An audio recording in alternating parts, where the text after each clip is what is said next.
Hello. अब मैं Taylor के साइंटिफिक मैनेजमेंट के टेक्निक ऑफ साइंटिफिक मैनेजमेंट के बारे में बात कर रहा हूँ। इन्होंने 4 टेक्निक्स अपने साइंटिफिक मैनेजमेंट में आपने उन्होंने बताया। पहला उन्होंने बताया functional foremanship, second standardisation and simplification of work, third work study and fourth differential piece wage system. Functional foremanship क्या होती है? इसके लिए टेलर ने इसको 2 भागों में विभाजित किया। इसको इन्होंने कहा कि हम इसको 2 भागों, planning department and production department. Planning department के लिए उन्होंने कहा कि इसमें 4 भाग होगा, जिसमें इंस्ट्रक्शन कार्ड क्लर्क, इसका मुख्य कार्य किस प्रकार कार्य किया जाना है, कितना कार्य करना है और वर्क के बारे में टोटल इंस्ट्रक्शन प्रोवाइड करना इंस्ट्रक्शन क्लर्क कार्ड का काम है। सेकेंड, रूट कार्ड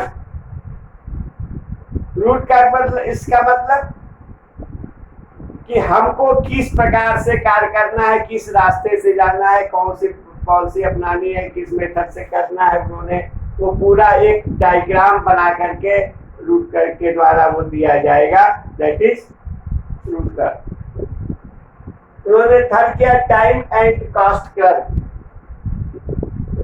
इसका कार्य वर्कर्स के द्वारा निर्धारित टाइम करना और कितनी कॉस्ट एक किसी भी प्रोडक्ट पे पड़ रही है उसका निर्धारण करना, किस प्रकार कम से कम लागत में कोई प्रोडक्ट बनाई जाएगी, यह जो है यह विभाग, इनका थर्ड विभाग देखेगा। फोर्थ है डिसिप्लिनरियन यानी अनुशासन।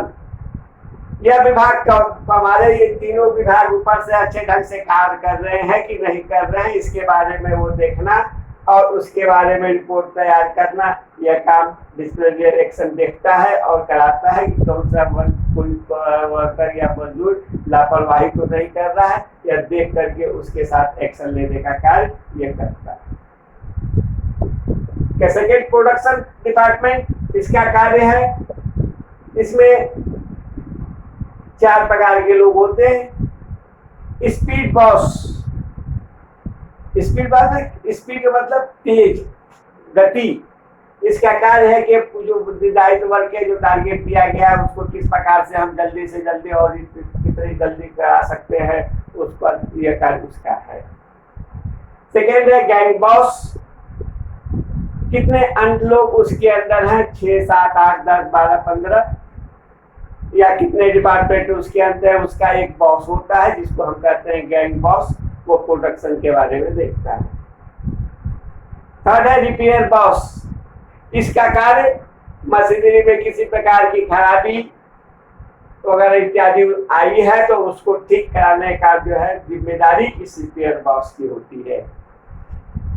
चौथा है इंस्पेक्टर, इसका कार्य फर्म के अंदर किए जाने वाले कार्यों की देखरेख करना, यह इंस्पेक्टर का कार्य। इस प्रकार इन्होंने फंक्शनल फोरमैनशिप को 2 भाग 2 डिपार्टमेंट में बांटा। उसके बाद का सेकेंड टेक्निक था standardisation and simplification of work. Standardisation का तात्पर्य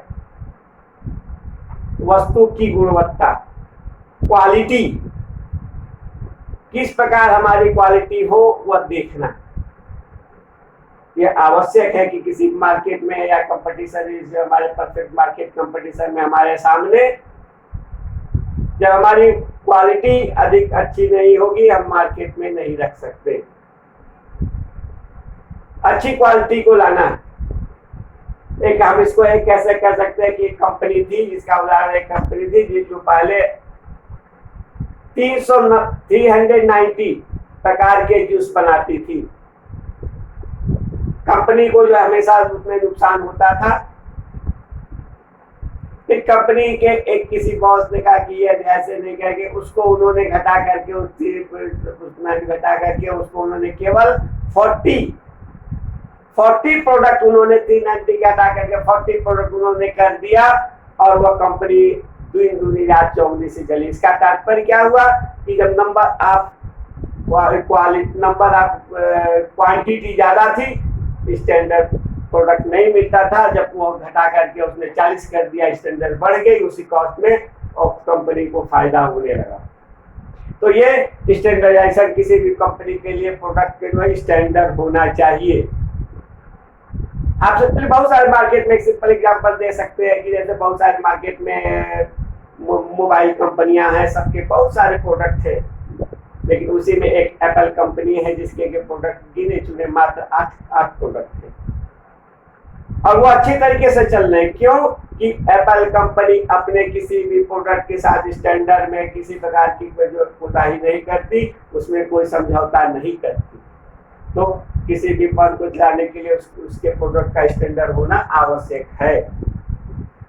सिंप्लीफिकेशन ऑफ वर्क, ये बहुत सिंपल भाषा में है कि जो हम काम जो करते हैं उसको आसानी से करें।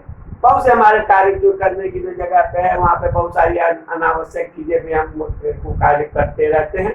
ऐसे चीजों को हम हटा दें और जो सामान्य तौर तरीके से हम कार्य कर सकते हैं अपने सामान को प्रोडक्ट करने में, और उसको हम सामान्य रूप से उस कार्य को करें। That is simplification of work. इन्होंने थॉट दिया वर्क स्टडी टेक्निक। इन्होंने वर्क को 4 भागों में बांटा, कैसे हम करेंगे। पहला उन्होंने दिया मेथड स्टडी। हम मेथड स्टडी कैसे हम करेंगे, कौन सा प्रोसेस लगाएंगे, कौन सी टेक्निक लगाई जाएगी, किस विधि से होगी, यह उन्होंने मेथड स्टडी के अंतर्गत बताया। मोशन स्टडी, मोशन स्टडी में होता है कि कोई प्रोडक्ट हमारी कितनी टाइम पीरियड के अंदर कंप्लीट होनी चाहिए, कितनी गति देनी चाहिए, काम को हमारा फास्ट है और जो टाइम दिए गए टाइम के अंदर वो वर्क हमारा कंप्लीट होना चाहिए। इसके बारे में उन्होंने टाइम मोशन स्टडी दिया। टाइम स्टडी एक सीमा, एक समय सीमा बांधा, 6 घंटे 8 घंटे कार्य करने की टाइम के लिए दिया, इतने अंतर्गत आपको काम करना और इतने टाइम पीरियड के अंदर किसी भी प्रोडक्ट को हमको कंप्लीट कर देना है। चौथा है फटीग स्टडी। फटीग बड़ा सुंदर वर्ड है।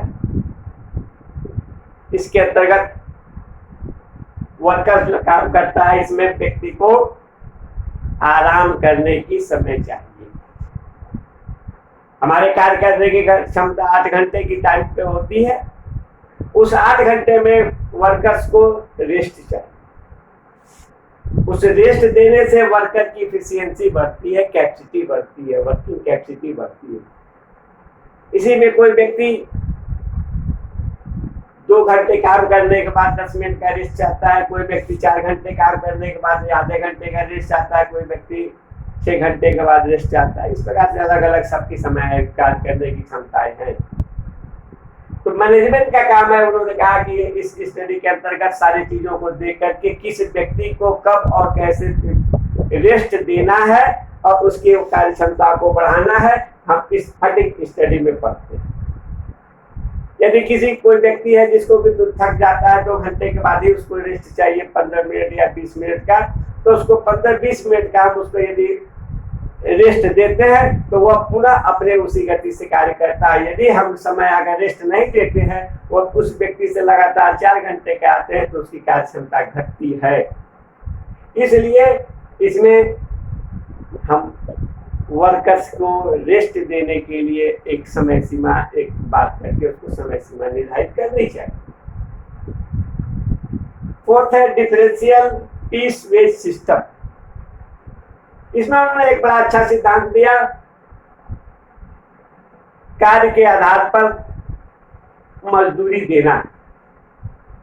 जैसे कोई किसी कंपनी में निर्धारित कर दिया है कि आपको 100 यूनिट प्रोडक्ट तैयार करनी है, एक दिन में 100 प्रोडक्ट तैयार नहीं होता, 80 तैयार करता है, कोई 75 तैयार करता है, तो उसको उसकी वेजेज जो है उसी के आधार पर तय की जाएगी।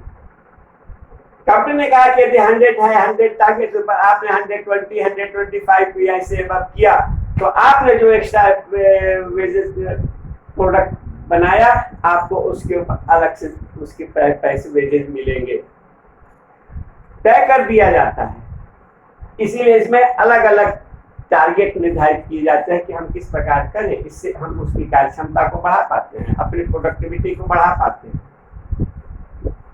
यदि वर्कर तय सीमा के अंदर जितना करता है उतने उसकी सैलरी दी जाती है, कम करता है उसकी सैलरी काटी जाती है, अधिक देता है उसको इंसेंटिव अथवा बोनस अथवा किसी प्रकार का पुरस्कार पारितोषिक दे करके हम उसको सम्मानित करते हैं। तो ये हमारा डिफरेंशियल वेज सिस्टम के अंतर्गत आता है। तो इस प्रकार टेलर ने 4 ये टेक्निक दिए, थ्योरी, उसके पहले उन्होंने अपने साइंटिफिक प्रिंसिपल दिए, और इस प्रकार हम जो है किसी भी बिजनेस में प्रिंसिपल ऑफ मैनेजमेंट के बारे में हमने जो 2 सिद्धांत पढ़े, वो हमारे किसी भी बिजनेस इंस्टीट्यूशन को आगे ले जाने के लिए काफी है और अच्छा है।